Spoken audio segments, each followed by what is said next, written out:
Do you wanna? Is it ready? Okay. So today I will present first, and then Judy can step up and share her portion. I'm going to share about the ABCs of title, right? Many of you that have been in real estate or brand new to real estate, this is a perfect class because a lot of times you work with your clients up until the contract, right? And then you submit the contract to the lender and then to us as a title company, and then pretty much just working with clients and just waiting for the closing. But what are all the behind the scenes, right? So that's what the class is today. Um, so from the contract, what do we do when we examine the title, provide the title commitment, until like the survey, how to read the survey, how to read the closing disclosure, right? And then come to closing and funding. That's a perfect day because that's when all of us get paid. So let's go ahead and start. Okay, so once you receive the contract, it should be accompanied by the earnest money and option fee, right? Now, before you submit the earnest money to us as a title company, and then the option fee goes to the seller. Well, the law has just changed recently, right? So now the earnest money and option fee will be lumped together and sent at one time to the title company instead. So just so you know, although we are holding the option fee, during the transaction, the seller can always request us to release the option fee to the sellers. Okay. Why do they do this? Is because it's easier for the buyer. Instead of making sure running to two different places, getting the earnest money to the title and then option fee to the seller, now everything is just one stop. Okay. Um, Once we get the contract, we will assign a GF number. GF is standing for guarantee fee, okay, guarantee file number. So then we're gonna send you a thank you email saying that thank you, we have received this contract, who'll be handling the process, who's the assistant, etc. And then what's the next step? Okay, we're gonna send an email to your buyer and CC the agent, letting them know here are the options to deliver earnest money and option fee. Okay, so what are some of the options? We can send them the FedEx label. They can overnight the check. They can deposit it remotely through Zocam app, okay, or they can wire. So right now is a perfect time every single year for wire frauds. So, we work with a lot of Asian ethnicities and the minorities communities. So sometimes we run into issues because they're not too tech savvy. But please keep in mind and please understand that the reason why our emails and especially our wire instructions, anything related to money and confidential information is secured. It's because of that. And a lot of time, and I'm going to share with you live experience today, right? So for example, your buyer may receive an email. And in the email, it would say like Cindy Vo with Providence title, everything just as if it's coming from me. Okay. It would say, hi, Judy, your closing is scheduled for tomorrow. Here is the one instruction to send us the money to the trust fund account. Okay. Well, the buyers doesn't know, right? So they're like, go ahead and send the money. And of course, that's fraud. That's scam. They lost the money. So what happened is on our emails, we always have that wire fraud language. And before we send the R1 instruction to anybody, it's going through what is called certified software. Okay. I always recommend buyer and seller. Seller can verify their wire instruction, and buyer will be receiving our wire instruction through that software. And why? So let's say that the seller may accidentally put in incorrect information or anything like that. Certify will issue up to $1 million insurance policy for the wires. Okay, but again, when buyers go through that secure link, it will ask them questions as if like you're running your credit report. What car have you owned before? Something like that. So it's very very secure. That way, there's no chance for them to lose their money. Okay. But again, back to the technical things, a lot of times they're having issues logging in or anything like that. And also, emails that we send out to you guys, especially with the attachment, is always secured. However, once you create your password, you don't have to keep putting your password in afterwards. Okay, so that's very secure. Um, so then once we send out the options to send the money, we got the money in, the deposit, we send the receipted earnest money out. Not sure how your experience with other title companies on the residential transaction, but for us, when we send a thank you email out, we also put in the body of the email the critical date list, right? That's very important. Although you read the contract and everything go through and it was signed, but we feel like it's so much easier just to read in the body of the email. Okay, well, the deadline to deposit earnest money is tomorrow or 2 days from now, right? Survey provided is with this day. Home warranty, closing date, financing critical. All that dates will be listed in the body of the email, so it's easier for you to keep track of it. Okay. Um, then it goes to the title examination, right? This is when our examiners will go through all the records, public records, they pull everything together, and then they create what is called the title commitment, okay? And I'm going to share with you what's on the title commitment. So title commitments has 4 schedules, A, B, C, D, right? On Schedule A is actual facts. Schedule B, buyer notifications. Schedule C, clear to close breakdown, and D is disclosure. Okay, so what does that mean? On Schedule A, the who, what, where, and how much that is involved in the closing. So it will list out all the applicable buyers, sellers, lender, and amount of the loan and sales price, includes the legal of the description.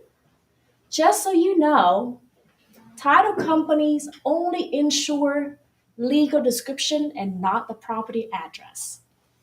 Okay. So like I ran into a file yesterday, the buyer keeps saying, he even took a picture of the street sign. He said, it says avenue, but your file says street. And I keep having to explain it to him, sir, we only insure the legal description. So really it doesn't matter street or avenue to us, but we goes by the plat, right? So whenever they develop the land, they go to the city and they create the plat.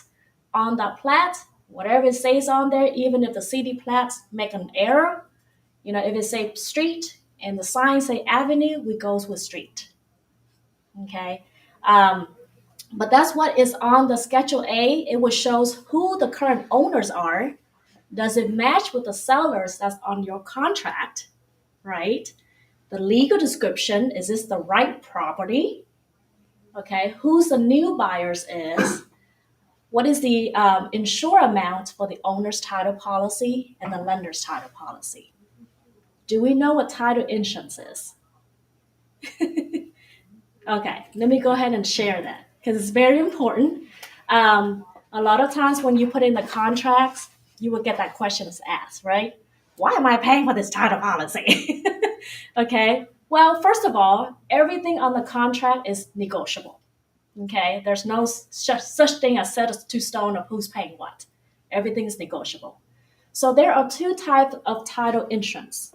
First is called the owner's title insurance.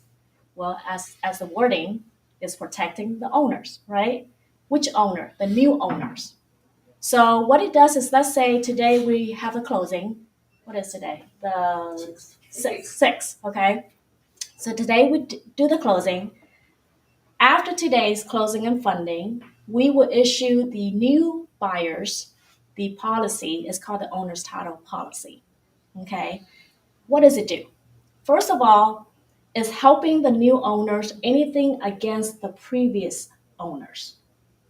Okay, so let me explain this. When you drive a car, you have insurance, right? For yourself, you have life insurance. Everything has insurance. All those insurance, the premiums, you're paying continuously, right? Until you no longer need it. But for the owner's title insurance, it's a one-time fee. Okay, it's helping the owners from anything errors or previous sellers liens. for example. So again, back to the store. Let's say you close today. We did the whole title search, right? We go to closing. Everything is funded. Let's say next year, your buyers want to sell the property, right? Going through the same process. However, the previous owner's liens show up. Okay. So what happened if you don't have an owner's title policy? You are entitled to pay that lien off. Okay. Let me repeat it again. A lot of clients that I know, they usually want to save the money, save closing costs. So what they do is, especially within the families or friends, right? They just want to do a warranty deed to transfer over, or like for sale by owner. When you guys are not involved, they just want to do for sale by owner. They sell it to someone they know, right? They want to cut down the costs. They just want to do the warranty deed. So no title search, no title policy issued. So what happened later on? They're stuck with those liens, right? I want to share with you another story. This was very interesting, and the case dragged on for years. Okay, so we did a closing, and everything went well. You know, the seller to the buyer, and then after the closing for like a year later,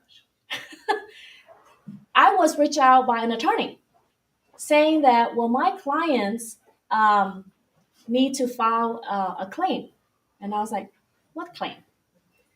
So it turns out the seller who sold the property to the buyer also sold the property to the tenant.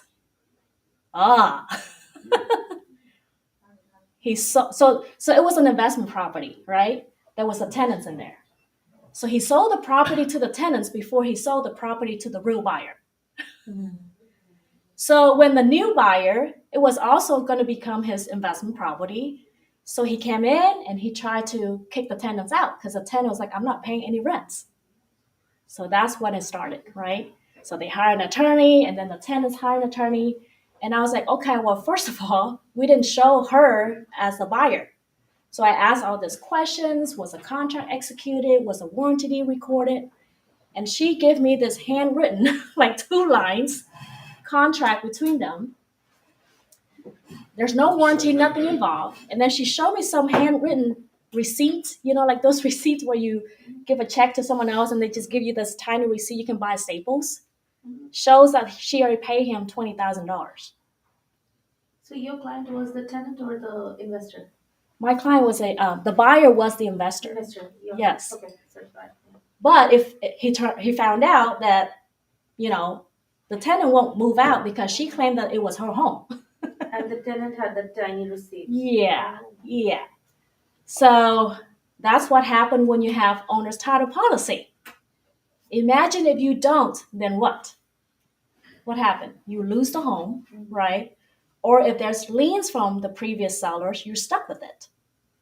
So you just have to understand the importance of the owner's title policy, especially you as a realtors, right?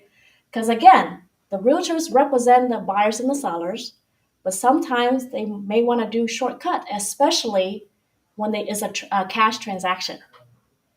When there's a lender involved, you have to have insurance. But when it's a cash transaction, they have the choice. Can I share a personal story? Sure. It's still going on, actually. Yeah. So I'm also an investor. I bought a piece of land, East Dallas, from a realtor. I mean, not from a realtor. There's a leasing agent, and then she is like I say, it's the land. So I bought cash with it, and so everything just worked out just like any other transaction. You know, there's title involved, there's earnest money, there's option, and all that. And after we closed, few months later, I was served with a lawsuit because what happened was that found out the seller that I thought the alleged seller that sold the property to me was not the actual seller. So the actual seller now is suing me and the listing agent and the title company for that land that the real seller is supposed to own that they didn't sell. So luckily that I had the title insurance, even though it was cash, but I had the title insurance for it. So that the title insurance company then sent me back my money. The problem that I say is still going on because the lawsuit is still there because the real seller thinking I'm somehow still involved. Why this with this fraudulent transactions? Right. So that's another thing is the fraudulent transactions that you have to, those are the things that you should tell your client why you need to have title insurance. But why would the title company give you title policy? Yeah, they should search all the titles and figure out who's the owner. Because what happened with my transaction was that yes, they verify the ID because with land you can probably explain this better. They don't need to go to the title company to do the closing. They can do they call it mail closing. So I guess you can explain that better than me. There's a lot of different ways, for the transaction to be fraud. So the thing is, that's why whenever we feel suspicious about file, we always ask for more information. And it depends because, we also offer a free mobile closing, right? Free mobile notary closing, because just to make sure that the clients can sign, at their convenience. But our notaries are well trained and they're certified. So they will know what to verify, actual ID, signature, the face, the picture, everything on there, right? Some people will try to do the shortcut. So sometimes they are willing to notarize documents just by the copy of the ID. When you make copies, and I'm going to share this real stories happening in, I believe, in Dallas or Plano years ago. Same thing. The transaction went through and it was an investors. The buyers are flippers. So after the closing, they went to the property and they start making, remodeling the property. Well, they found corpse in the backyard. They brought the police over, and after the investigation, it turns out that the guy killed the actual owner, buried him in the backyard. Okay, went to the closing, told the escrow officer he forgot his driver license, and if he can just fax it over. So he faxed it over, they accept it, they close the transaction. You see? But you gotta know when you fax something, it's gonna be blurry. You can't tell if it's a real thing or not, right? That's why a lot of times they're like, well, Sydney, can you just close me? Like, my wife is not here, but I have her ID. No. I'm in this industry for way too long. I'm not doing that. So back to the question, there's many different ways that can be frauds, right? Sometimes, and again, this is why title search is very important, but we are human beings, right? We do make mistakes. Sometimes the property, and I'm running into a file right now that's why we have to double and triple check everything. The property lies in two different counties, Tarrant and Dallas. But then my examiner, well, not my examiner, it was another title company, examiner did the title search, but they only searched in one county and not both. So the commitments that they pulled over was like free and clear. There's no liens on there. Okay. Right before closing, they were informed by another attorney that it was about to foreclose tomorrow. So the whole thing went south, and the buyers freaked out. So they moved the transaction over to us. I was able to reach out to the attorney, the foreclosure attorney, because it's like actually it was supposed to happen yesterday. It was flipped over to us on Monday. So I reached out and I explained to them, we are handling this transaction. Is there any way you can pull it out? But things like that, things can be missed. Just because they missed searching another county, imagine how many things they can miss that were recorded for that county, right? So human errors, a lot of things can happen, fraudulence, intentional fraudulence, right? But again, things can happen, but that's why you need an owner's title policy. Because like her situation, if she doesn't have one, then she's screwed. Yeah. Big time. So, but again, keep in mind it's a one-time fee and it will stays with you forever until the vesting names change. Okay. So if you're gonna give it to your kids, that will not follow. Because now it's from your names to your kid's name. Okay. Another type of fraudulent could be like the heirs, right? Power of attorneys. Okay. All of that stuff. We have classes that talk about the legal issues and all that stuff. What are things that you can avoid having issues for closing? And that's something that we can explain later. Okay, but let's move on. The lender title policy, or we call the loan title policy, is protecting the lender. Okay, Judy, you're a lender, so you know. When do we need the loan policy? Common sense, whenever there's a lender involved.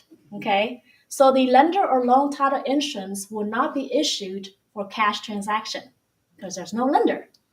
So what does it do and why does lender needs it?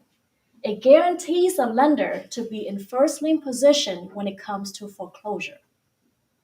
Because remember, HOA can foreclose too, right?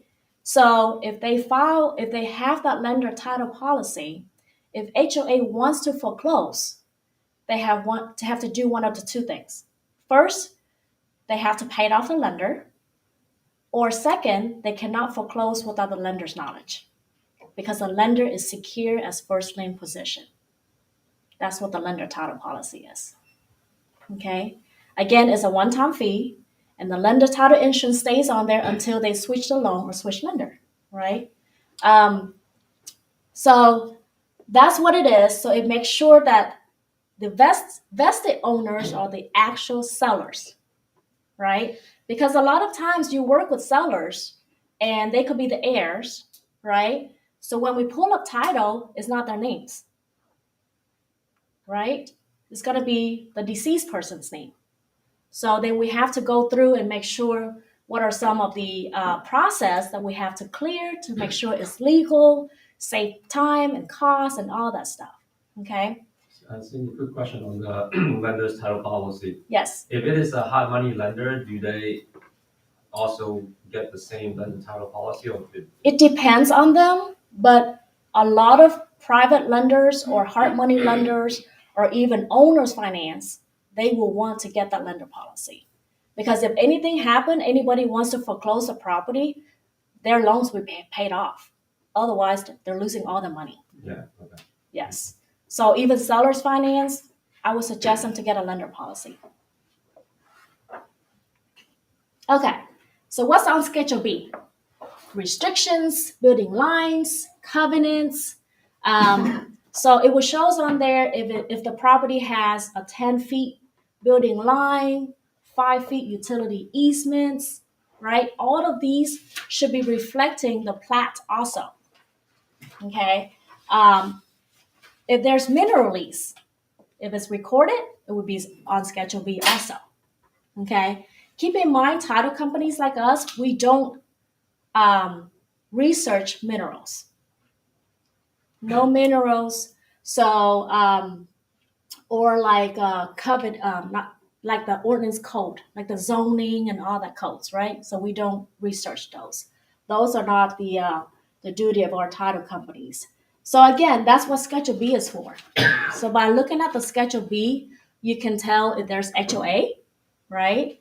If for some reason the listing agent didn't disclose that, or if you didn't have any information, Schedule B or Schedule C depends on how title do things, but most of the time it'll be shown on Schedule Bs, and you can tell. Okay, Schedule C. So, Yeah. one more question on the minerals. Minerals, Mhm. like what company or who do we typically go if, let's say, we're buying a big tract of land Uh-huh. and there's also like isn't there like a mineral endorsement that we can purchase so that like No endorsements. Let me see if I can get your question right. Okay. there's two parts. One is like, okay, who do we go to if we want to go research if there's any like Minerals. mineral lease out Right. there, because sometimes they are not recorded, Mm-hmm. title will not show, Right. right? So who do we go to do like all this research, whether there's like a unreported mineral lease? If you feel like the land may have minerals, right, there's a separate individual company, private company that does the minerals, right? So they will go, you're going to have to hire them. They will go out there and they will do all the research about the land, whether they have potential minerals or not, right? Second is the sellers or the listing agents may know, right? Because the sellers would know unless they inherit the land or something like that, they won't know. But a lot of times they would know the information, right? So, and then when we do the warranty deed records, from the past warranty deeds or even preparing the new warranty deeds, there's on a portion right there, it would say reservation, right? If they want to reserve the mineral rights, if the previous sellers have that under the reservation, then more likely we know that there is an existing minerals or not. It depends. Because sometimes they just want to reserve the rights without having an active minerals. Right. Just in case, they were like, well, just in case I can sell the property, but I still want the mineral rights below it. But yes, there is a separate company that can do all of that for you. Okay. I think I know, like a lot of times the railroad commission or something, they do a lot of those, all of that stuff. Yes, but So it's like a separate service, like inspection or appraisal company separately that you can request and pay, and then they will come out and do the research and come up with the report for you. I can guarantee you around here there's none. Tarrant County, a lot in Tarrant County. Mansfield. Yeah, Mansfield, Fort Worth. And if there's minerals, then it can also be transferable and you get money paid out of it too for certain years. And then after that, it goes to the city. Okay. If there's gold, then you don't have to report to anybody. Okay. Schedule C. This is very important. It's a basic roadmap to get to closing. So C stands for clear, right? We have to make sure everything on Schedule C is cleared. So what's on there? Deed of trust, liens, AJs, requirements. So let's say that husband and wife signed the deed of trust from the previous one for the current sellers, but only the husband on title. So we would add the requirement on there, getting the marital status for the seller and what happened to the spouse. And we always need the spouse signature. Okay. Bankruptcies, divorces, right? All of that stuff will be listed on Schedule C. If the seller is an investor, we also put the requirement on there that we need to review and approve all the entity docs. Okay, so that's Schedule C. Cannot close without clearing the Schedule C, unless sometimes they're willing to take exceptions. Okay, then we move the exception to Schedule B, because this is a title commitment. It's like a pre-title policy, but the actual title policies only have Schedule A and B. It will show us who the new owners are, and then any restrictions, covenants remaining on Schedule B. So anything that left on Schedule C that we're going to take exception, we have to move it to Schedule B, because that's all it is on the title policy. Okay. So searches, like I just say, who are the heirs, anything legal involved, all that stuff will be on Schedule C. Schedule D is just a disclosure. The total premiums with all the endorsements, who owns the agency. So like Providence Title, we are the agency. We're not underwriters. But it also listed on there who the actual underwriters is. Could be Fidelity or Stewart or any underwriters that we chose, right? You guys can also choose an underwriter too. So sometimes when I work with the commercial clients, they know, right? They're like, well, I want to make sure that my policy is with Fidelity. Okay, whatever. As long as they're one of our underwriters, we can just switch over. Okay, so that's on Schedule D. Okay, so why we do the title commitment and all that stuff, and there's a lender involved, we always send out the buyer and seller information form for them to fill out. So the buyer will need to fill out that form that will give us the information of the lender, right? So a lot of times the lender will send us the title request, You put on there the loan information, all that stuff. We send them the title work so they can process. And then they will request all of this stuff, right? So like the CD, tax cert, commitments, warrant instructions, closing protection letter, survey, chain of title, earnest money, and option money receipt. These are the normal items that we always send to the lender. Okay. Survey. And then for the survey, and we can go into more detail for the next class, where I will bring a professional surveyor come in and show you how to read the survey, how to understand both residential and commercial as well. Okay. But then we look at the survey, we're going to make sure everything on there is correct. We're going to make sure there's a seal, the company is still in business, right? Legal description match, and then we send it to everybody. One thing I do want to point out on the contract under the survey, right? There's option A, B, C. Okay. A lot of realtors misunderstanding option 1, which is the seller is supposed to provide both the existing survey and the T47, which is a survey affidavit. If they fail to provide those, it'd be the seller's cost. If the seller provide those and either lender or title company cannot use it, then you see the box right, buyer or seller. Okay, so you represent the sellers and that box was checked. And if your sellers cannot provide both, the buyers can order a new one, or we're going to have to order a new one for them at seller's cost. I get this argument a lot all the time. Okay, so I just want to point it out. So here's a survey. Again, why do we need a T47? T47 is a survey affidavit, and it only applies if the seller is providing an existing survey. Because on the survey affidavit, it will state on there if any changes to the survey from the property, right? So if I bought the house and next year I'm going to add a pool, but then at the time of the purchase, my survey didn't have the pool on there. So I can add on there, well, the pool was added in 2022, for example, right? So all those, again, are disclosures. They're very important. Even though it says on there, existing surveys can be used up to 10 years. For us, it depends. Because if it's older and there's no changes and there's nothing wrong with the survey, we're willing to accept it. Okay. And if the company that has done the survey has closed down and the survey is only say 3 years old, then what happens? We cannot accept it. Then you order another survey. We have to order a survey, and then we go back to the contract and say who's responsible for the payment. Okay. And then charge on that side. Cindy, can I ask a question? Yeah. Full disclosure, it involves my house. It's on a corner of a subdivision. Yeah. And the subdivision focal feature is on the corner of my front yard. Yeah.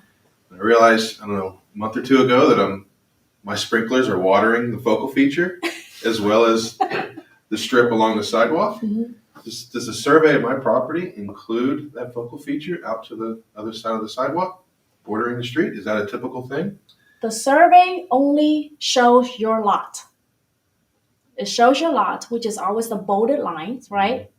Rectangle, whatever shape your lot is, and then your house, and then any building lines, easements, all that on there. It doesn't show outside of your lot. Okay? So if your sprinkler That might be an HOA question, huh? Yes, Okay. yes. That is going to be an HOA question. Okay. Did you get noticed by HOA? No, I was just doing a sprinkler check and Uh-huh. noticed that I'm watering the neighborhood sign with all their plants. You're a good neighbor. They get rid If you haven't been notified by HOA, then you're fine. Okay. You may want to change your sprinkler back into your house versus. Right, exactly. But yes, we got to have the survey because we got to make sure that it's insurable. What if the fence is over the neighbor's lot or anything like that, right? But a lot of times when you buy a cash purchase, sometimes we won't have a survey. Right. Sometimes title policy will not require you to have a So how do you ensure the property line and all that? So again, we go everything by the contract, right? If it's an owner's title policy and they don't want the additional survey coverage, we don't even need to look at the survey. So you just exclude the Right. survey coverage? Yeah, it depends on the contract. So if the contract wants survey coverage, that's when we have to review the survey. And then if we approve it, then we can issue that endorsements, right? But if there's not one, then we don't even need to look at the survey. So after the closing, sometimes the buyers, cash buyer, we don't need survey, right? They will always come back and ask us, well, what if happens something, to this property? We're like, well, you bought it as cash and your contract didn't mention anything about the survey, so we don't need a survey. We didn't look at the survey, we didn't approve it. Okay. So yeah, it depends on the contract. For cash transaction, you can still, it was, if I remember correctly, it was section 6A8. So it would say will be deleted or will not be deleted.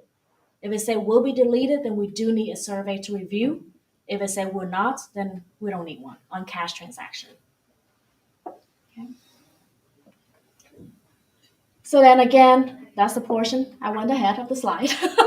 But this is the portion where it says right there. Okay. And it bolded right there too. So if the survey rejected, then who's paying for what? Right? If this box marked seller and the seller provide us a survey and the T47, and of course we can't approve it, and we ask the sellers to pay again, they will come back and try to argue with us and say, well, we were provided to you. But this box was checked. It says that if we can't approve it, you're gonna pay for another one. So if you represent the seller, you gotta make sure that everything is correct right there, right? And double check. Okay, the CDs. Sorry, one question about the survey. Isn't that like a? You have reached the max of questions. So I'm just kidding. There's something like shortages of the area. Uh-huh. So that's the additional endorsement, right? Yes. For the shortage. So what does it really cover? Because if you guys already reviewed the survey, the boundary line, easement, and all that, then why do we still need to have additional endorsements for the shortages of the area? Okay, so let's say that you give us the existing survey, right? And let's say the fence is encroaching the neighbor. Okay, if the fence is encroaching the neighbor, we can still approve the survey. We will add an exception to Schedule B, saying that we cover everything on the survey except the fence encroaching the neighbor. Okay, but if you get the additional survey coverage, and if we approve it, then that portion will be insured. Okay, so down the road, the fence is already encroaching the neighbors, right? Depends on who they are. If they've been nice enough for the past years, but who knows, maybe the property was sold to another person and that person don't like you, right? They'll come back and say, well, Calvin, your fence is encroaching my lot, right? Then what happened? And could give you a problem and all that stuff. And that's why, because you have the survey coverage, you can go back to the title company and file the claim, and then we'll make sure if there's any court calls or anything like that, it will be insured under that transaction.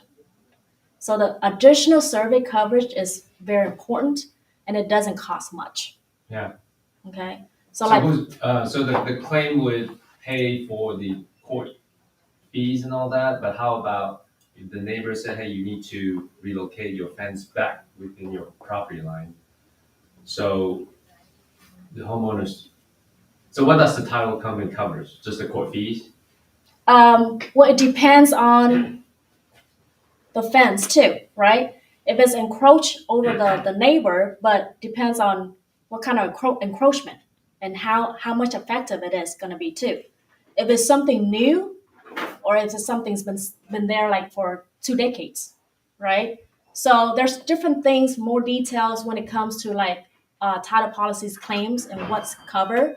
There's always like what we call is the master indemnity. So on there, per transaction, it will list it out what are the things that it's actually going to cover if something happened, right? But again, it could be the same case, fence encroaching the neighbor, but it could be easily fixed, or it could turn into a nightmare, right? So it will give you all the coverages of that specific transaction. So the expenses to fix that issue is going to be reimbursed by the claims, or I just want to know like what? It can be, yes. Oh, okay. It can be. So if we insure it and if there's going to be an issue, then it's going to be covered under the policy. Okay. Yes. And it could be court costs, attorneys, the fix of the fence, anything like that.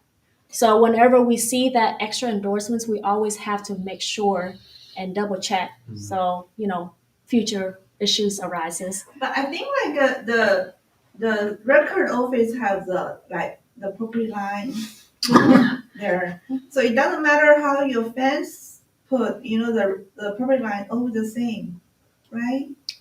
So it's not like you build a fence here and then this property belong to you.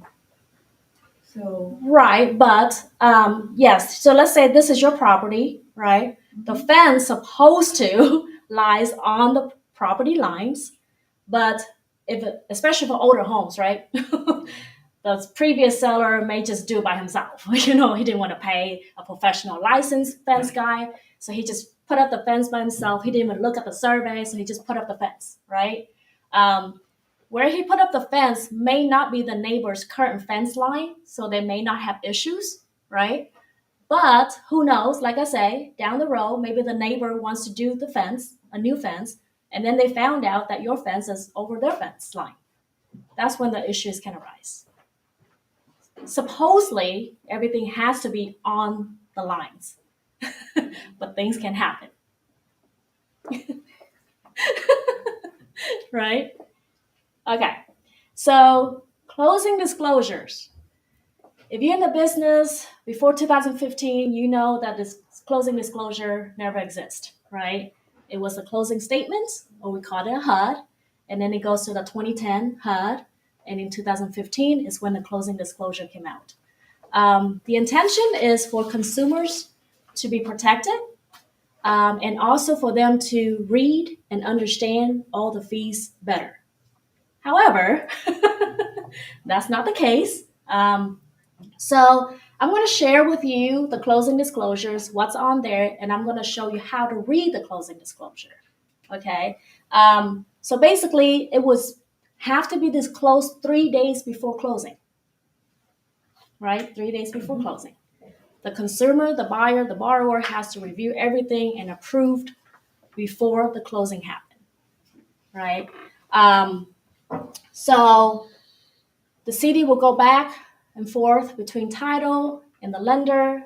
We call it the balance CD, right? So they send us the instructions with our CD with all the fees. We're going to add all of our fees together. We're going to work together to make sure that everything is balanced. Cash to close, earnest money is credited, tax proration, all that stuff. Okay. So before I move to this slide, I'm going to show you what the closing disclosure look and how to read it. Let's see. Here it is. Can you see? Mhm. Okay. So this is the buyer's CD. Okay. Closing date and disbursement date. Disbursement date may or may not be the same as a closing date. It depends. Because if you have clients that are out of county or out of country or out of state, then they may close today, but it's not going to fund till tomorrow or the next day, right? So the disbursement date. Excuse me, can you zoom out the page? Zoom in. Yeah. Okay. Okay. So then it will have like the sales price. This is all the loan terms. Okay, so they can see their loan amount right there, the interest rate, the monthly payment. Okay.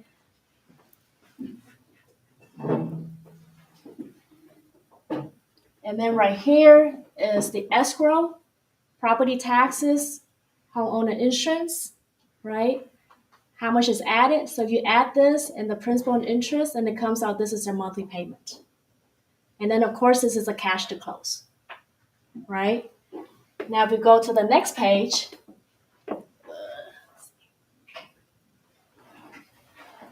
section A and B are lender's cost. Okay, this is normally directly to the lender or broker, and then this is a third parties, like appraisal fee, credit report fees, attorney fees. That will goes under Section B of the closing disclosure. And then title costs will be Section C.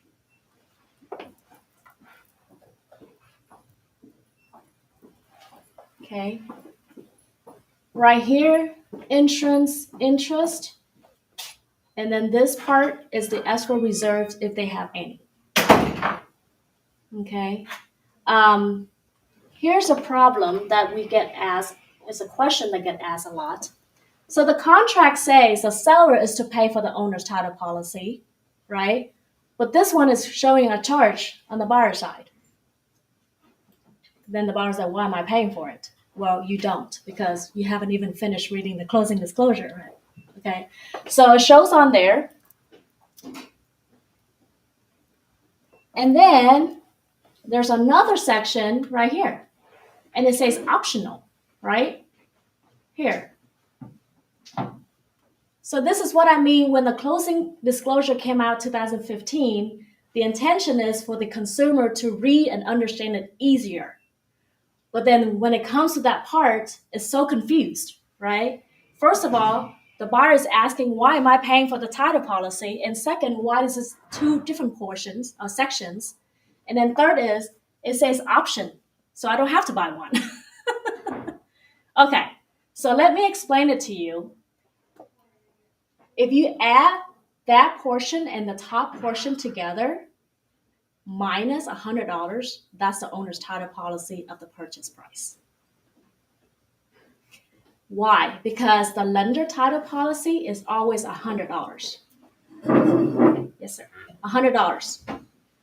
Okay? And then, of course, with all the endorsements that the lender require. So, 562 plus 1688, that is like a 2250, right? Close enough. So if you go and look on page 3 of the CD,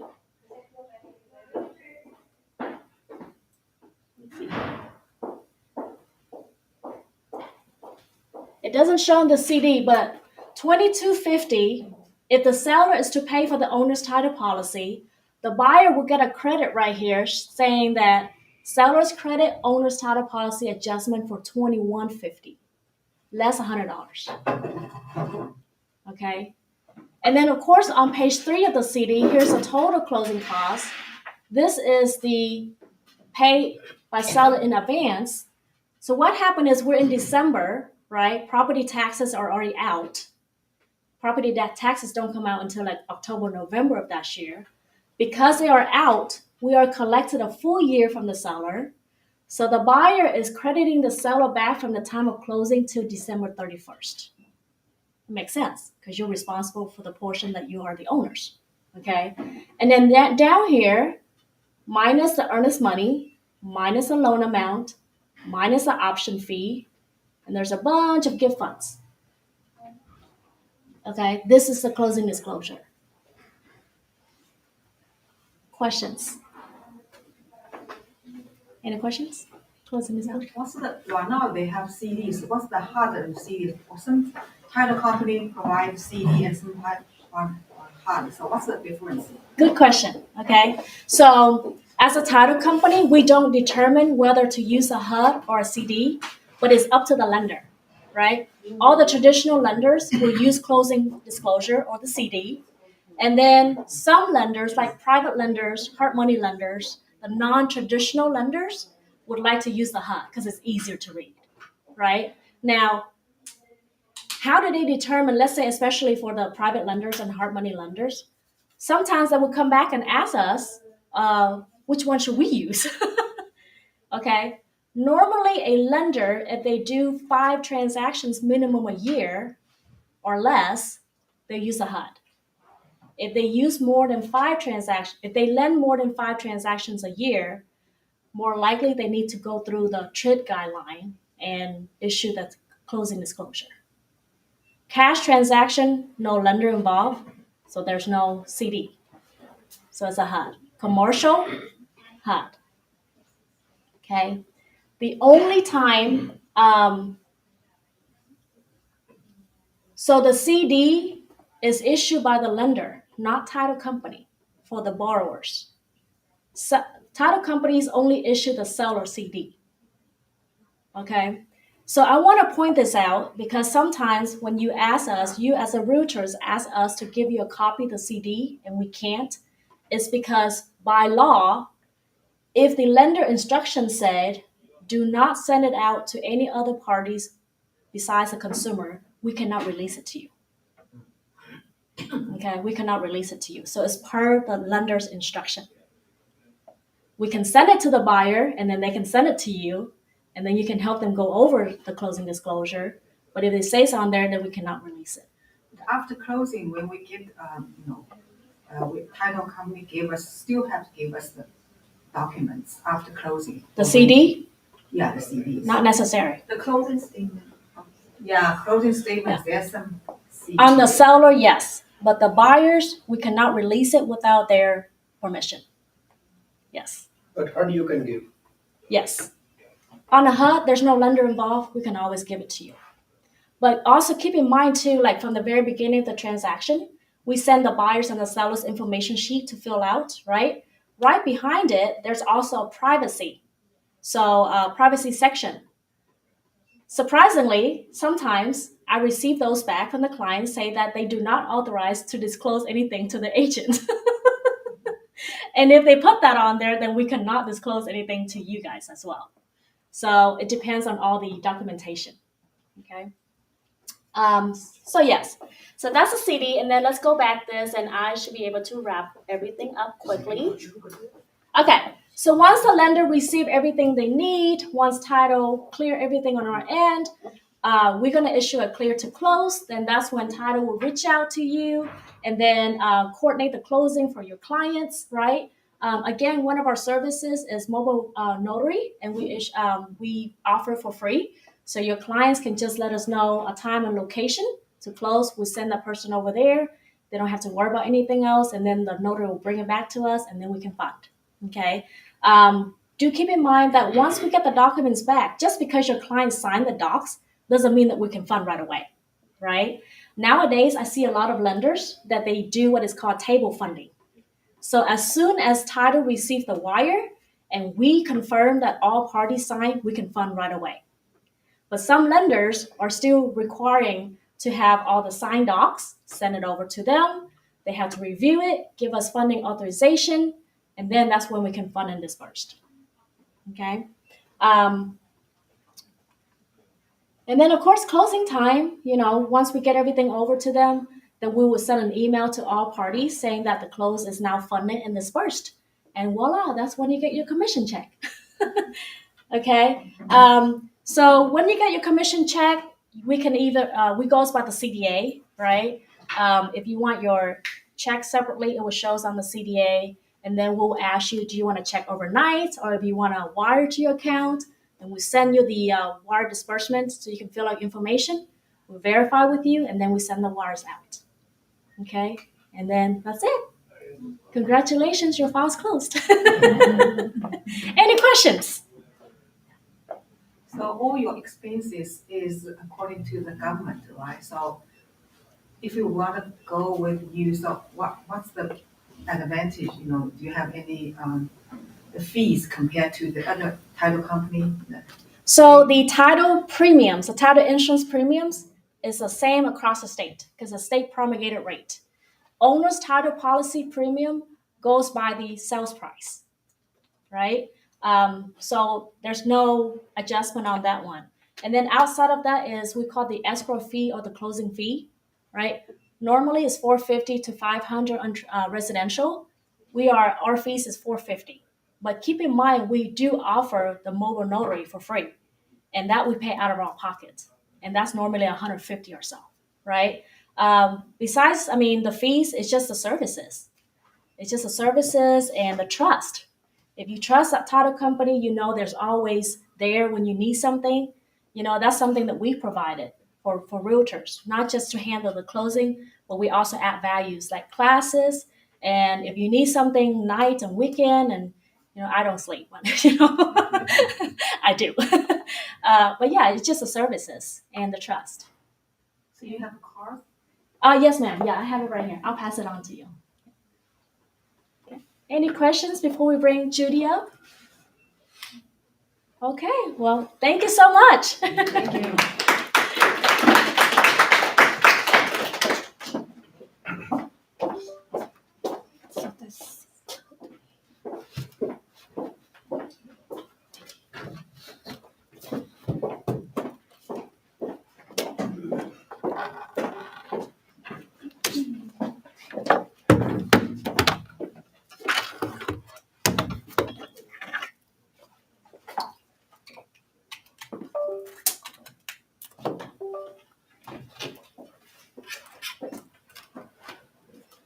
Can I borrow the clicker? Can I borrow the clicker? Oh, right here. But you gotta- Can I ask you one more question? Yes. So as a realtor, what do we need to do once we receive all the title documents? A lot of times we receive, and are we responsible to review them and, catch anything? Cause sometimes a title company just put out exclude here and there. I don't know what the significance of all those papers. Yeah, that's why if you know how to read the title commitments, right? When we send the title commitment out, you can get with your clients and say, well, okay, Schedule A is clear, and there shows that there's a previous lien on there. There's a building line restrictions to the property, things like that, right? But a lot of times when we send title work out, you gotta insert this. When we send title work out, we also put in the body of the email for you. So we would put like vesting, no issues. Survey approved. One lien needs to be paid up at closing, for example. Yeah. So if there's some issue, then we can just terminate the contract, right? Yes. So what happened to What's that for? This one? earnest Yeah. money? Oh, I thought that's. Depends on the contract, Oh, right? no. So Yeah. on the contract, there's a section about the title commitment. Okay. This is yours? Title's supposed to be delivered within 10 days, for example, or 20 days, right? And then the buyer has certain days to review and reject it. And then seller has many days to cure the objection, right? They have to fix it. And then buyer has additional number of days to respond or terminate the contract. So if the contract was terminated because of the title issues or survey issues or HOA issues, everything is on the contract, right? As long as it's canceled or terminated within those period of time, then the buyer can get the earnest money back. That is section 6. Yes, but keep in mind, before is not an obligation. That title, everyone has to sign a release of earnest money form. But now it is an obligation. It is on the new contract. That title company cannot release it without the signatures from both parties, whether the contract was terminated within the option period or not. Okay, because there's too many claims going on. So Right, so if some party doesn't want to sign the release or earnest money, then those money will be there, it doesn't matter how bad of the title policy or whatever, whose fault. And then a certain party cannot get the money. well, yes, and so the next step is go with the demand section, right? There's a demand section where you can demand the earnest money for 15 days.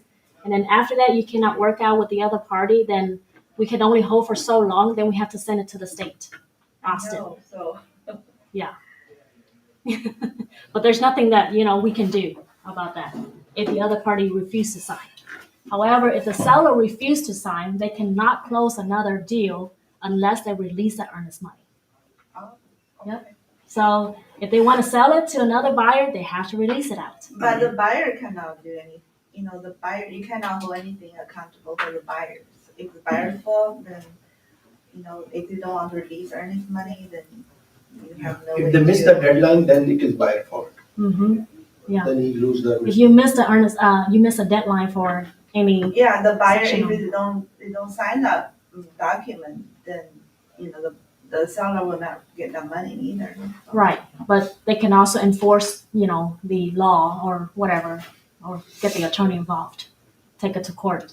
But Which sometimes, costs more than the earnest money. right, exactly. So that's why I tell them, look, if you're going to be taken to court over $500, is it worth it?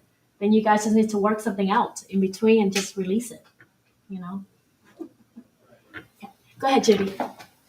So today I want to talk about temporary interest rate buy down. So because the interest rate has skyrocketed in the past few months, and it deterred a lot of buyers. They say, well, interest rate is too high, I'm gonna wait. So there's a remedy for that. So the last time I had when I had this class, I asked a realtor, so what do you tell your buyer when they say, oh, interest rate is too high? Then she said, well, we, this is, you all know that Dallas Fort Worth, that there's so many companies that moving, and yes, the market is soft right now, but still, it's, and when the interest rate goes down, then so many people is going to be buying, and your price is going to go up. I say yes. So that's the first part, what you're going to tell your buyers. But the second part is that help them with the temporary buy down so that they feel like, okay, yes, I understand, I want to buy, and I understand the price is gonna go up if I interest rate go down. I want to buy now, but I don't know if I want to pay this much right now. So this is what this program comes out of. What is the temporary interest rate buy down?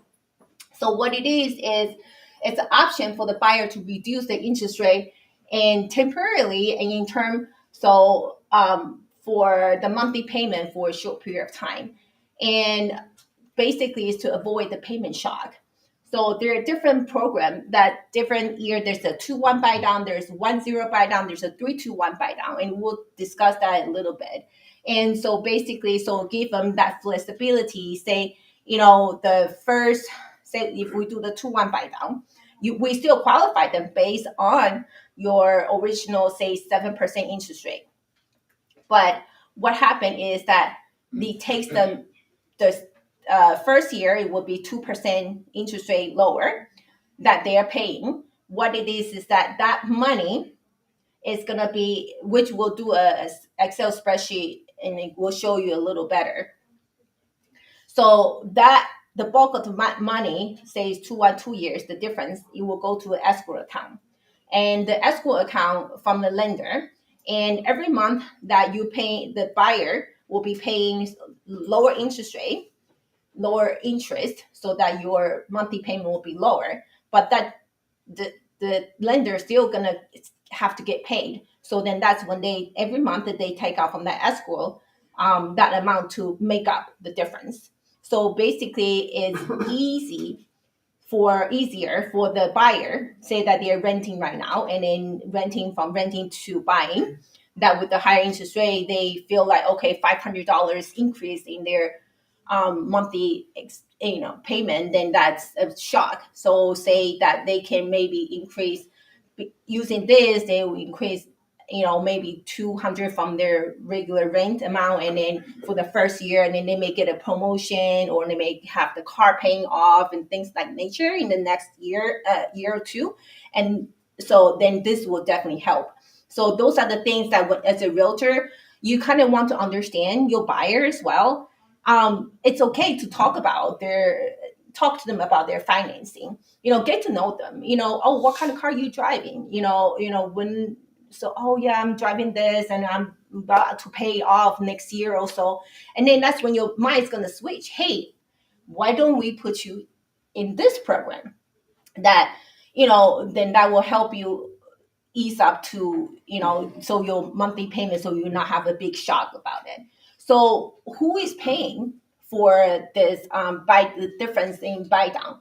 So we have two different way of paying, but most of the time, most popular one is the seller, what we call the seller concession. So basically in the contract that we have, where seller concession is up to a certain amount, and that will come out from the seller at closing. And we can also do a buyer can have pay a portion of it. Like I said, this is not common. What happened with if you do seller concession, say is a 2-year buy down. And say for some reason they get transferred and they need to sell the house within a year and a half, but they have that half a year, 6 months of that interest rate, that interest that's in the lender's escrow. What happened to that when they sell? So what if the seller concession that's contributed from the beginning, that portion of it will add back, would be deducted from the unpaid balance. So add back to the seller. But if it's the buyer paying portion of it, basically that money is gone. You can't get that back. So it's easier to go if you can on your contract negotiate with the seller where seller will pay for the buy down cost. And most important is that cost, it will have to be exact or more than the buy down cost. Say the buy down cost is $9,800. You don't want to go $9,500 on the concession. You want to go $10,000 or $900, $8,000, whatever the exact amount. Which you can always. I will show you the calculation, but it's always talk to the loan officer. Make sure that what's the exact amount. And how do we do that? So like I said, buyer usually qualify for qualify for the higher interest rate, basically, which is your normal interest rate. And here's the type of we have. 2-1 buy down is first year will be 2% lower than the note rate. Like I said, 7%. That's what your client qualify for. The first year will be 5% interest rate. So when you talk about 5% nowadays, and people will be like, "Oh, I'm paying 5% interest rate," then that's when they feel like, okay, I feel like I can buy a house now. And year 2 will be 1% lower, so which will be 6%. And then the year 3 will be a full note, which is a 7%. And if it's 1-0, so basically the first year will be 6%, and the second year will go back to your full note rate. So there's a different cost to it. So it depends on how you negotiate with the seller and how much the payment that the buyer is comfortable with. And so as on purchase only, it doesn't work on refi. So, or cash out refi. So on purchase, we can do conventional on the primary and second home. We cannot do on investment. And on FHA and VA, of course, it's just primary only. And we also do jumbo and bank statement. And the next one, how much can they contribute up to? That's also, there's a limit. That's why we're not introduced. There's a 3-2-1 buy down, which is the first year can be 3% off, second year 2% off, the third year 1% off. The problem with that is a huge amount, and a lot of time depends on the purchase your loan amount. You could be over the allowable interest party contribution, especially if the realtor. That sometimes realtors say that, hey, it's my relative, so someone I know, or he's doing another transaction with me. I am giving him a 1% rebate back. So when you add that 1% rebate in the buy down, that's, you have to make sure that that concession, that total amount, is not over the limit when we're talking about conventional and FHA and VA. So on conventional, less than 10% down is 3% maximum, and 10 to 25% is 6% maximum, and more than 25% down payment can be 9% maximum. And on FHA, again, this principal residence only can go up to 6%, and VA is 4%. So those are. You have a question? Oh yeah. Mhm. Just about that part where it says less than 10% down. Mhm. So you're saying if the buyer puts 10% down Mhm. on their home, then they can possibly decrease their interest rate by 3%? No, this is the maximum interest party contribution is what we call the seller concession. This between seller concession and the realtor concession, or if you have other concession that comes in on the closing disclosure, total can be 3%, maximum 3% of the loan amount. I think I'm not familiar with the concession. So like there's say 1% realtor contribution. Say you have a loan is 200,000, 1% is 2,000, and so total 3% is on the 200,000 loan. Total is 6,000, right? So if the realtor is already contributing 2,000, your seller concession can only go up to 4,000. So if you try to do the 3-2-1 buy down, and that would not, you can't work because it's over the limit of the 3% of the 6,000. How often are realtors contributing right now? I haven't seen much on this. It's personal reason, but I know what you meant. That nowadays, that because that lawsuit, that some are. So this is, that's why I have this up, just in case that more and more it's gonna come out. Then you want. So again, talk to your loan officer if you're not sure what it is, and always talk to the loan officer when you write a contract. That's why it's important when you have that relationship. So you can call if you trying to run an offer at 9:00 at night. You want to make sure, hey, am I just double check what's my number? You don't want to write on the contract, agree, execute it, and then found out that you over the limit. So Okay, so just a question. So you said 3% maximum, it's 10% down, Yes. less than 10%. yes, So again, so it's 100,000 house, 3,000 is the maximum it's maximum. amount. Yes. Say a realtor is contributing that 3%, 3,000. If he is giving that as a concession, then in that case, seller cannot pay No, anything. the seller cannot. And if seller is paying something, then the realtor cannot pay anything. Correct. The total If it's a has to be- conventional loan, Okay, yes. so that percentage is the total of Total. the seller and any other concession Yes, all together. altogether. Mm-hmm. So this includes any repair, amendment, concession also seller is going No, to that's different. That's a credit. Okay, that's a credit. Yeah, that's a credit of the purchase amount. So where, like in a contract, when an agent is writing this up and let's say seller agrees to pay towards this buy down, Mhm. where would you put that on the contract? On the I think it's section 6, right, Joe? Am I correct? I think there's a section where it says Settlement expenses. the expense seller contributing up to Okay. certain amount. 12A1. Oh, okay, there you go. I think it's 12A1 because I just did it. Yeah, 12A1. Yeah. Okay, so on that Seller box, concession, and that's where So you can specify the amount. you can specify. Yes, The amount. yes, the amount. Yes. So, with that being said, because since they did the contract changes where it says, because now it's getting a little bit into like the repair. Some companies, some people don't want to do repairs because it's requiring licensing and all this stuff and provide receipts. So a lot of sellers are like, no, I'd rather just give you money. But if we're doing this and they're not wanting to do any repairs and they're going to give us money, then we're going to have to just max it out at that and then just take the L on the rest of it, or can we work around that? You can either do credit or you can do the concession. Either way, you can do the amendment and then change that on the amendment number 2, I believe, where you can change out the purchase amount. Okay, so we would just. But when you change out that purchase amount, then got to make sure That's that gonna this is change as within. well, Yes, right? yes, Okay, yes, so- yes. Okay.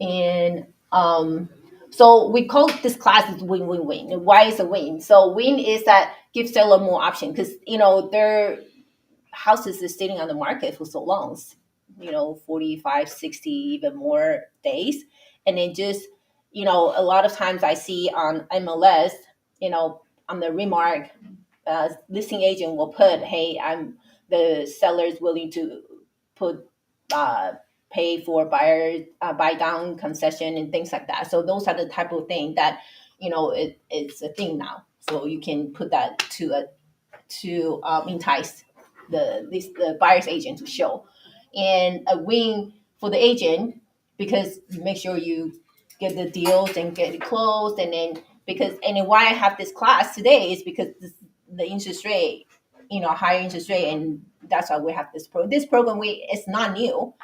It just it wasn't popular. It's that we didn't need it. So it was, it started a long time ago that we had this, and then now it come out again. And then like I said, just a lot of negotiation. You just need to know how to negotiate. This is just a tool for you. So, and that's what I have for now for the presentation, but I can show you how on this Excel spreadsheet that what the cost can be and how we calculate that cost. And that would be okay. So this is where I have to change the setting, right? What are you trying to say? Because it's on my computer but not showing there. So I think that's what I had to do last time. So, Judy, I have a slight related to loan, but a slightly different option. Mhm. I wanted to talk and get your inputs on.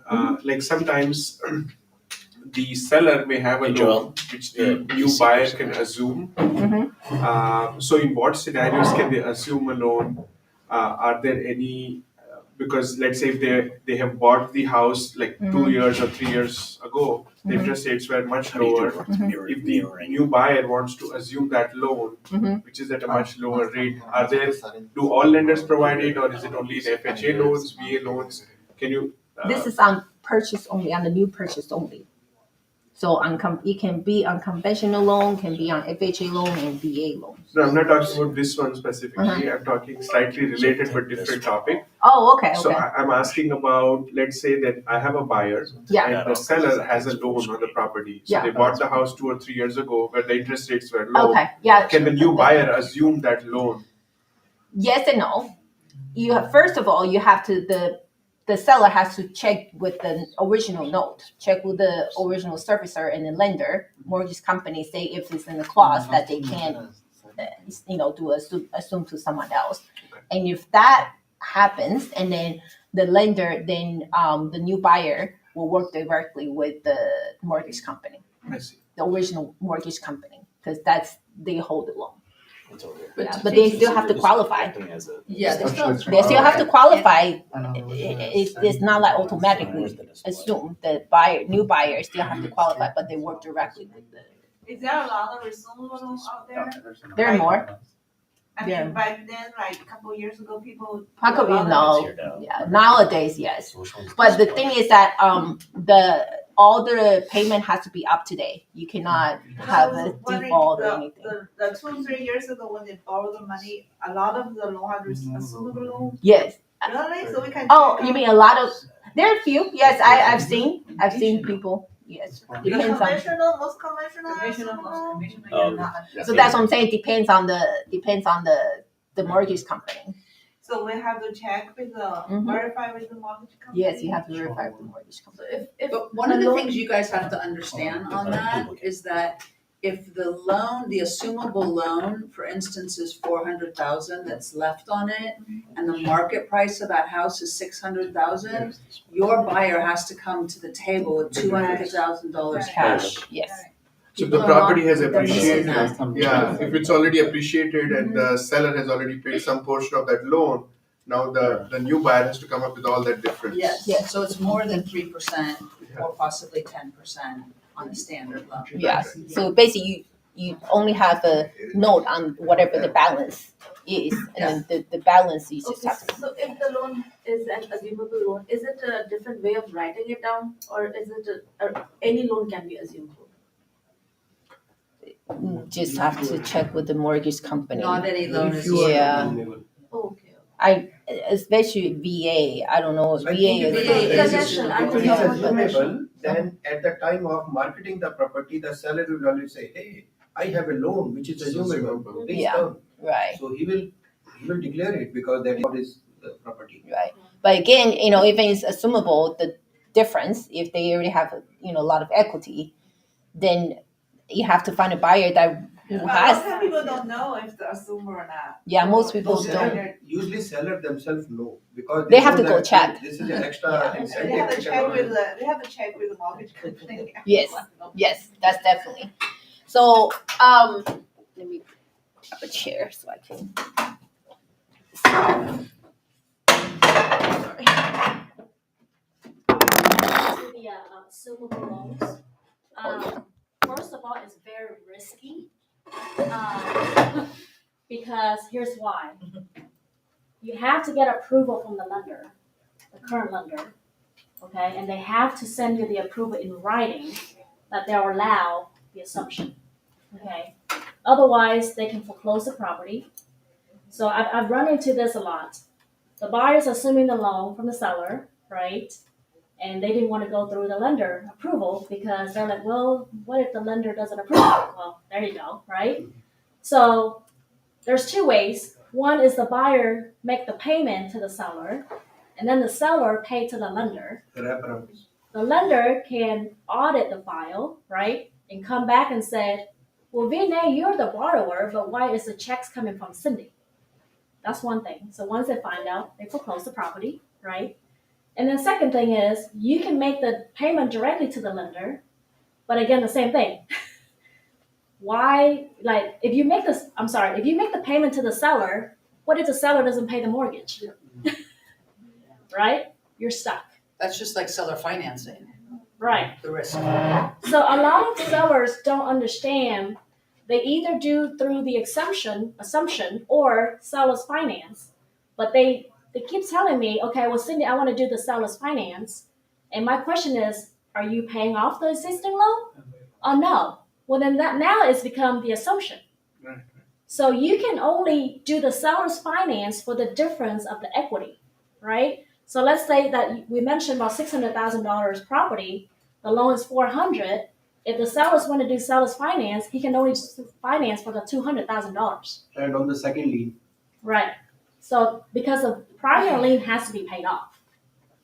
Otherwise, it's assumption, right? We don't do assumption because there's other attorneys out there that can prepare all the assumption deed and the note and deed of trust and all that, but it's too risky. Because why? With the assumption, by the way, you cannot get an owner's title policy for assumption. Right? Because we cannot issue a policy for the buyer when there's an existing lien. So imagine if your buyer willing to take the risk to do the assumption, you have to point it out for them that you will not get an owner's title policy. Yeah, but in commercial, we do a lot of wraparounds. Yeah, commercial. The people are brave. We tell them the risk, but we do it. Yeah. And there are attorneys who specialize in this. Yeah. Well, it's up to the clients, right? If they're willing to take the risk, then it's not your fault. But just want to give them the information that how risky it can be. Yeah, And the buyer should be very strong that because it's not a death sentence, it's not a crime. The only thing is the loan note will become due. So they should have enough resources to take care in case of it becomes due. Right. Within 2-3 months, they are able to bring that much amount, then they are okay. The difference between residential and commercial in my mind is that most commercial clients have experience. Yeah. Many residential clients don't. Yeah, no. They don't necessarily have business sense and they don't have real estate experience. So Sure. they don't necessarily know that their loan is assumable or not. They don't read most of what we send them. True. You have to babysit them and hand holding. Yeah. And They don't read the home inspection report. unless the buyer, because you know that before any lender forecloses a property, they always send out notification, right? So what I would tell the clients is, if you're willing to take the risk, make sure you have an extra $400,000 somewhere. So if the lender called the notes, you have it to pay it off before they foreclose, right? Right. Yeah, So we do it in the commercial and we make sure that buyer knows that if something happened, they can take care, means they can pay off the loan in 1 month. Sorry for the Oh, diversion. no. One thing that came to mind is that, it's nothing to do with buy down or anything, just something that, I get asked a few times. I will ask, are you buying this primary or investment? Oh, well, I don't know, which one interest rate is lower. No, you have to know, because the reason is that and as a realtor, I hope that you make sure of this too, that you want to ask that question. Are you buying a house? Oh, I'm living in a house right now. What are you going to do with your current house? Or, well, I don't know. You want to know what their plan is. And the reason is that we don't want to sell the property, or we don't want to do a loan when it's supposed to be investment. They know they're going to rent it out. But because they want to get a lower interest rate, Right. they go they say, oh, I'm Primary. buying for myself. That's fraud. Because, Yeah. and also want to make sure that they actually resign, live in that house within 60 days of closing. Because a lot of times now, the lenders now, they don't have many loans, they start door knocking. It happens. Really? Yes. They start door knocking, and then if the person doesn't live there within 60 days, or they rent it out as a renter or something, and it's applying the cola notes. Yeah, that's a question I get asked a lot Yes. at the closing table. So I'm buying this as a primary, but can I rent it out later? It's like, well, you signed this, so I'm not going to answer the question for you, Yeah. but you signed as a primary. And so that's why in the closing package, there's a lot of repeated documents stating this is your primary home, Mhm. right? But they have to stay in for at least for 1 year No, in the primary residence? a year, I think. A year? 1 year. A 1 year. year. 1 year. A year, 1 year. Yeah, at least 1 year. What if you just leave it vacant? That would be okay? Or No, you have to resign within 60 days. You have to leave there in 60 days. Show the electric bill. Yeah. Yeah. Water bill. All right. Well, we're married, but our home right now is only my husband's on title, and I'm buying this, but I'm going to be on title. We both can claim homestead rights. I know that doesn't work. It's community law, So. Right. So want to continue the buy down. So we can do okay. So I'm just gonna do a example. So say purchase price $725, and then we put 20% down. So our loan amount is $580, and the interest rate 7.375. It's a 30-year loan. So let's do a 7%. It's easier to talk about. So see, I changed the 7% in the first year. Now it's 5%, and the payment originally is going to be. You know what? This is not right. Sorry, this is not the right formula. Sorry.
Okay.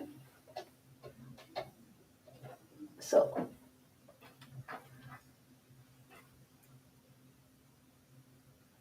let me make it bigger.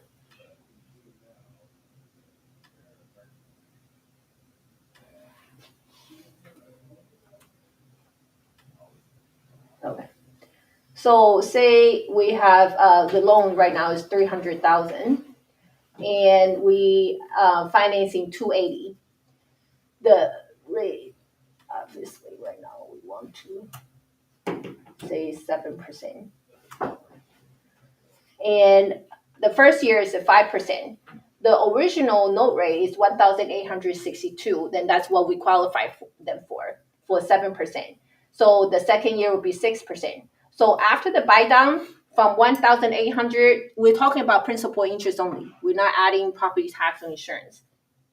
The buy down payment is the first year is 1,503, and your monthly savings 359. And the second year, you can see the savings 184.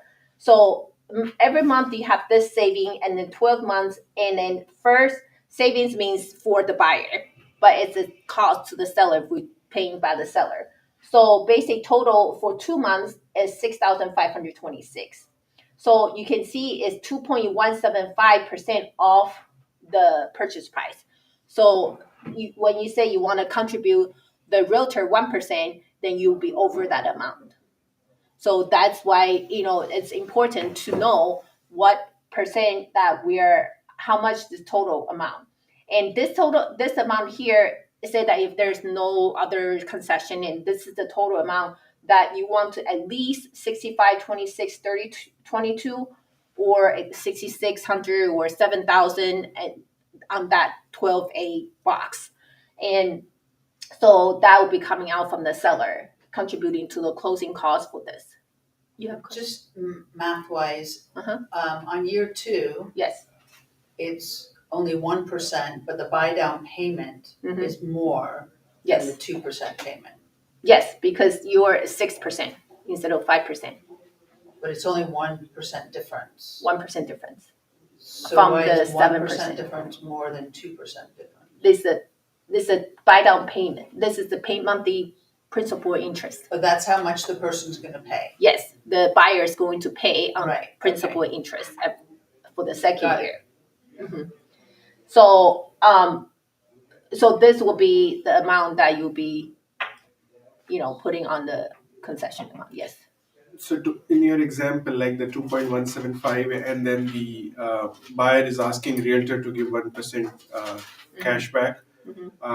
This buy down cannot be changed to like it's 2.1. It can't be 2.1.5. No. These are rigid. 2.1 is a rigid. Yes. Okay.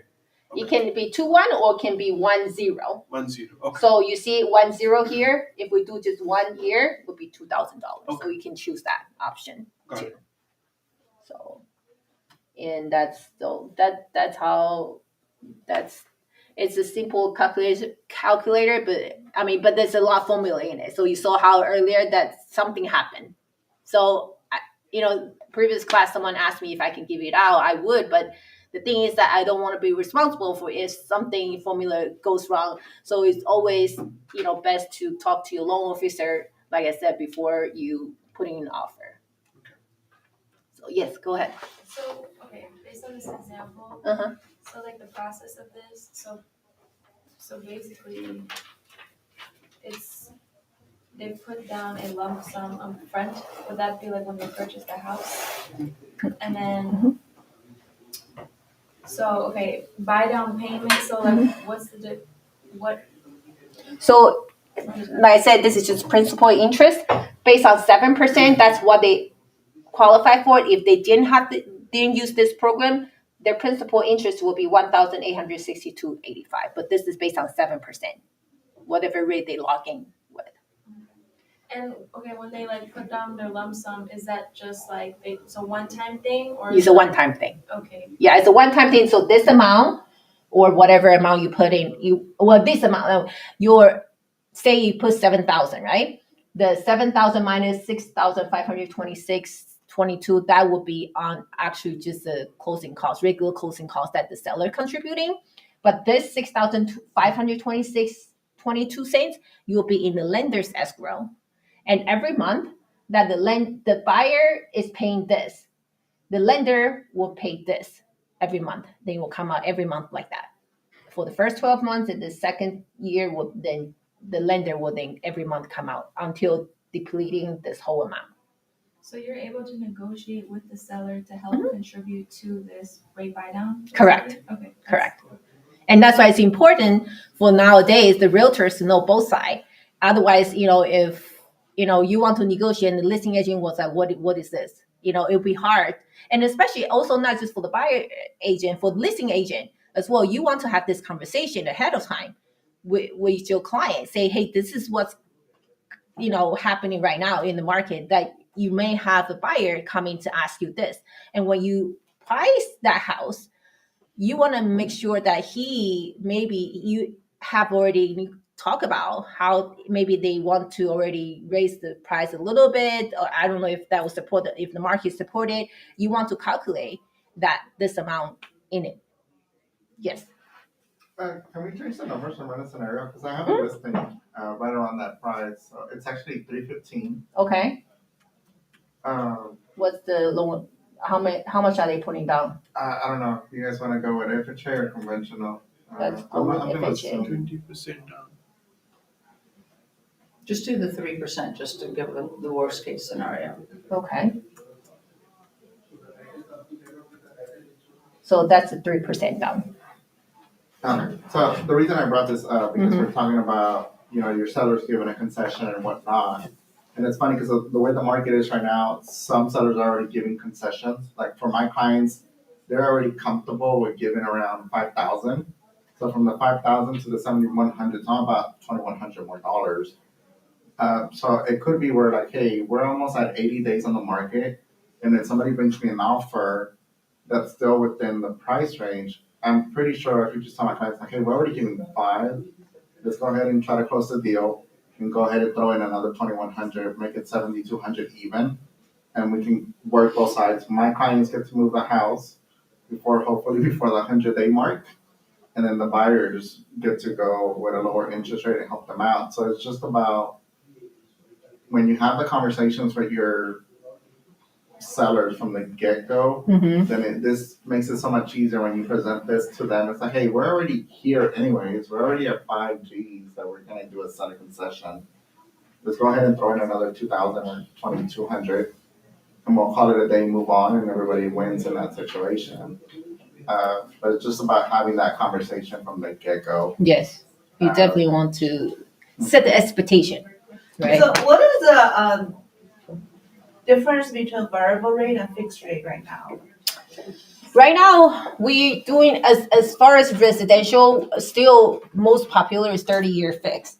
And we do some, you can watch out for ARM. Right now, ARMS is coming out, but nowadays still there's not much difference. I saw the variable rate normally better than the fixed. Usually, For but for years. before a certain market, yes, certain times in the past, yes, the variable rate, the ARM rate, that it is better, but nowadays it really not much difference.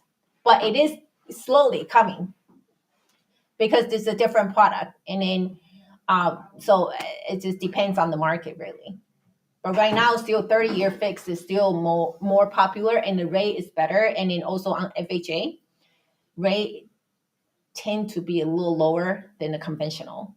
The problem is that you want to try both, right? If the buyer, have challenging credit or a little bit less down payment, you do want to try FHA and conventional. The thing is that with FHA, there's an upfront finance fee, and that also add additional expenses. So it all depends on the circumstances. So Is there a difference in interest rate between the traditional loan and the non-QM? non-QM, yes. Non-QM right now, we do investment DSCR, we do bank statement, those type of rate right now. If it's a good credit, you have some kind of experience, it's at 8%, high 8 or 8.75.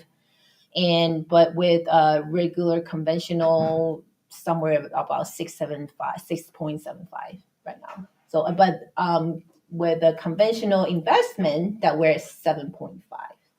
So it's about a point different, right? yeah, it's just a pound. But I see a lot of people go with non-QM nowadays because it's less.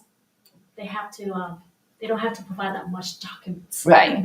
I think it's better. Last time I heard the non-verified income is better. Actually, loan is better than traditional.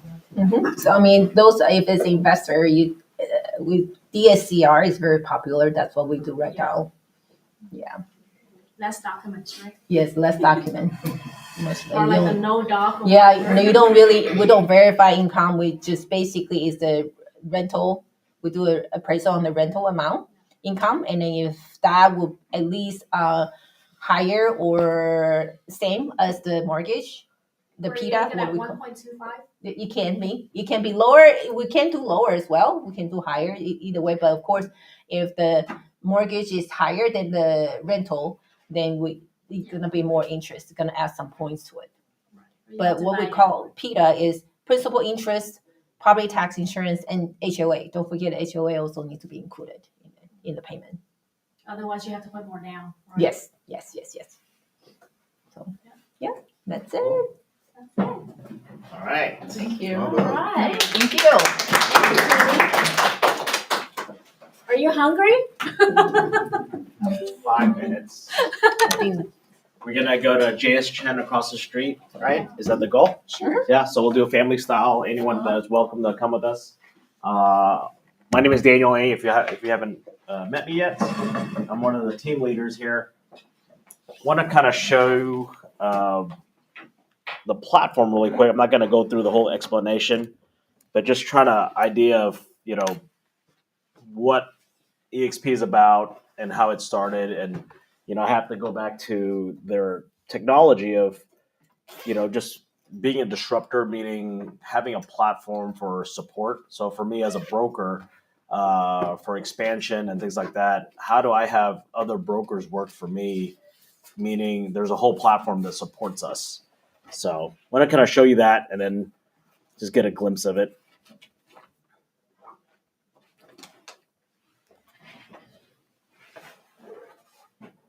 So we have a little video game called EXP World. We're the first corporate company to operate in what we call the metaverse. So basically, give me 1 second. Where's my sound coming here? Daniel, do you have preferred vendor opportunities within this model? There's also opportunities, yeah. Give me 1 second. There you go. Yeah, so there are preferred vendors. We do. I don't know if there's an inspection company, but we are all 50 states. We're one corporate company, not a franchise. So what's nice is anyone has the opportunity to grow if they wanted to. But I want to kind of show you, just what this is, and I'll come in and say hi to Sheila. Hi, Sheila. How are you today? Good. How are you doing? Good. I have some guests. You're on the big screen. What help can agents or brokers or teams get support in the Texas broker room? So they can talk to a broker if they need to. They can talk to anybody in transactions. We offer classes in the world, different days of the week, and we have self-help places you can go. And Texas Agent Handbook and everything is up on the wall for any kind of resources they might need. And yeah. All right. Thank you very much, Sheila. And you're not Thank AI. And you're a live person, right? Not AI, right? Yes. All right. Thank you. Yes, an administrative support admin here. All right. Thank you very much. 7 days. Thank you. Have a good 9 one. a.m. to 5 p.m. Yeah. So we have that's 7 days now in Texas. Central Time. Oh. So when a person comes in, or even myself, I can pull the ticket. So there's managing brokers here. So these are all hired staff. So the brokers are W-2. We're still 1099, but the brokers actually work for you. They work for me, which is great because we're all shareholders of the company because we're publicly traded. So actually all the agents, we're all shareholders now. So, in Texas, I believe there's 13 brokers now, and say half the agents leave, they scale down, right? Or if they start growing, they have to add more people. But that has nothing to do with me as a broker because of their support. So training, we have 80 hours of live training per week. So say if there's a live training going on right now in Texas, going over contract, just like what Judy and Cindy were doing, this can be all done. Oops.